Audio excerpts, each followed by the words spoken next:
Occasion ఏదైనా location ఎక్కడైనా తెలుగువారి వేడుక అంటే ఆలివ్ మిఠాయి ఉండాల్సిందే. మిఠాయి అంటే ఆలివ్.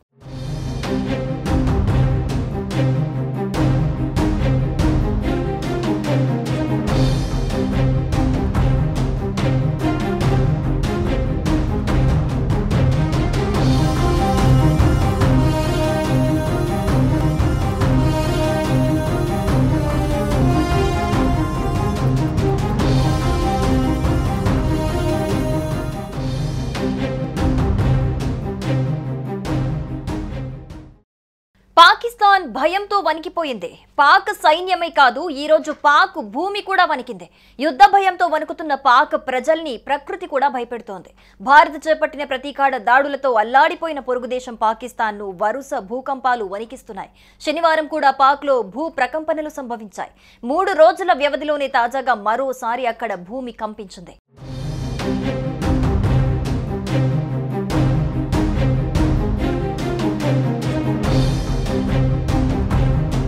సోమవారం మధ్యాహ్నం పాకిస్తాన్లో బలమైన భూకంపం సంభవించింది. దీని కేంద్రం తజికిస్తాన్లోని అష్కాషేమ్కు పశ్చిమాన ఆఫ్ఘనిస్తాన్ నుండి 34 కిలోమీటర్ల దూరంలో ఉంది. దీనివల్ల ప్రభావితమైన దేశాలు పాకిస్తాన్, తజికిస్తాన్, ఆఫ్ఘనిస్తాన్గా చెప్పుకోవచ్చు. నేషనల్ సెంటర్ ఫర్ సిస్మాలజీ ఈ సమాచారాన్ని ఇచ్చింది. దీని ప్రకారం భూకంప తీవ్రత రెక్టార్ స్కేల్పై 4.6గా నమోదైంది. దాని లోతు 10 కిలోమీటర్లు. దీనికి ముందే పాకిస్తాన్లో భూకంపం వచ్చింది. శుక్రవారం, శనివారం మధ్యరాత్రి భారతదేశం దాడి చేస్తున్నప్పుడు పాకిస్తాన్లో కూడా భూకంపం భయాందోళనలకు గురిచేసింది. భూకంప తీవ్రత 5.7గా నమోదైంది. భారతదేశం దాడి చేస్తున్న సమయంలో పాకిస్తాన్లో పదే సంభవించిన భూకంపాలపై ప్రజలు సోషల్ మీడియాలో కూడా చాలా సరదాగా గడుపుతున్నారు.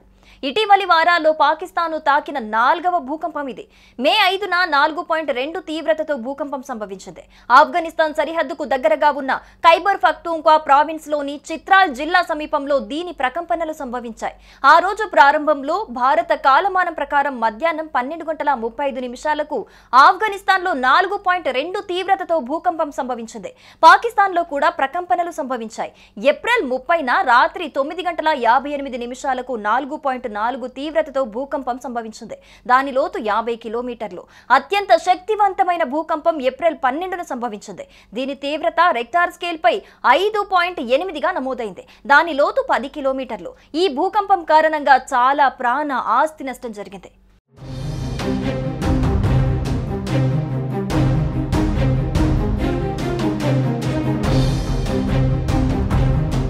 ఇక ఇదిలా ఉంటే మే 10వ తేదీ శనివారం తెల్లవారుజామున పాకిస్తాన్లోని మొత్తం 11 ఎయిర్ బేస్లని భారత్ కేవలం 90 నిమిషాల్లోనే నాశనం చేస్తుంది.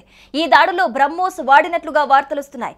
ఈ ఎయిర్ బేసుల్లో సర్గోదా తీవ్రంగా దెబ్బతిన్నట్లుగా తెలుస్తోంది. సర్గోదాకు సమీపంలోని కిర్నా పర్వతాల్లో పాకిస్తాన్ అణ్వాయుధాలు దాచిపెడుతోంది. ఈ పర్వతాల్లోనే అనేక సొరంగాల్లో పాక్ వీటిని భద్రపరుస్తోంది. అయితే ఈ ప్రాంతాల్లో భారత్ దాడి చేసినట్లు సోషల్ మీడియాలో ప్రచారం జరుగుతోంది. ఇదే సమయంలో శనివారం తెల్లవారుజామున భూకంపం వచ్చింది. 4.0 తీవ్రతతో భూ ప్రకంపనలు రావటం కూడా ఇందుకు అనుమానాలు రేకెత్తిస్తోంది. భారత్ దాడికి ఏదైనా అణ్వాయుధం భూగర్భంలో పేలిందా అనే ప్రశ్నలు వెలువడుతున్నాయి. అణ్వాయుధాలతో భారత్ ని బ్లాక్ మెయిల్ చేస్తున్న పాకిస్తాన్ కి బుద్ధి చెప్పడానికి ఈ దాడులు చేసిందా అనే చర్చ జరుగుతోంది.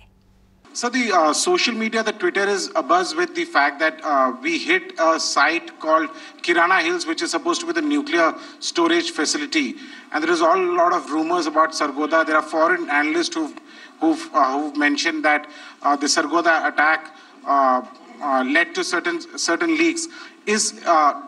Is there a confirmation that we actually hit Kirana Hills, or we were careful of not to do any such thing? Thank you. Thank you for telling us that Kirana Hill houses some nuclear installation. We did not know about it. Okay. And we've not hit Kirana Hills, whatever is there. Okay. I did not brief in my briefing yesterday. Thank you.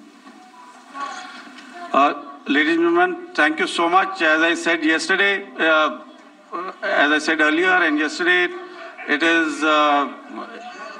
is difficult to take everybody's questions.